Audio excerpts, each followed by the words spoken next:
Dans ma précédente vidéo, je vous ai parlé de l'importance de la communication. Je vous ai dit que ça ne sert à rien d'avoir un produit ou service, de vous lancer dans l'entrepreneuriat sans toutefois allouer un budget pour la communication.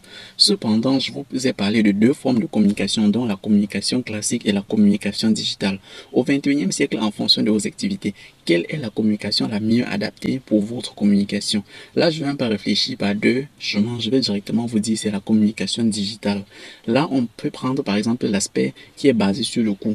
Lorsque vous allez diffuser par exemple une publication ou bien une publicité sur les réseaux classiques comme la télévision, sur un moyen classique comme la télévision, la presse, la radio, cela demande énormément de temps et un gros budget d'investissement, ou alors sur les panneaux publicitaires que l'on voit en route. Cela nécessite énormément de budget.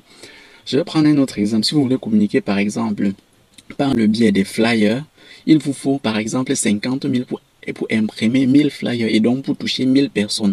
Par contre, sur la publicité Facebook que moi je fais par exemple, avec 2 $, je peux toucher 1000 personnes avec un taux de conversion par exemple de 5%, c'est-à-dire si je touche 1000 personnes, 5% de ces 1000 personnes que j'ai touchées peuvent facilement vous contacter et alors passer à l'action. Là, vous voyez déjà une différence. Sur Facebook, je dépense par exemple 2 ou voire 5 $ pour toucher 1000 personnes, des clients potentiels, et sur le terrain, vous dépensez 50 000. Là, vous voyez que la différence est énorme, rien qu'au niveau du coût. Ça, c'est d'un. Deux, maintenant, c'est le moyen de déploiement. C'est de pouvoir quantifier votre cible. C'est de pouvoir, lorsque vous envoyez par exemple des agents marketing dans la rue de distribuer les flyers partout, 20% de personnes qui prennent les flyers n'arrivent jamais à la maison. Bref, au plus 20% de personnes qui prennent des flyers dans la rue arrivent à la maison avec le flyer. Ceci veut donc dire que vous dépensez de l'argent pour d'abord l'infographie va concevoir le visuel. Moi, par exemple, je conçois un visuel à 15 000.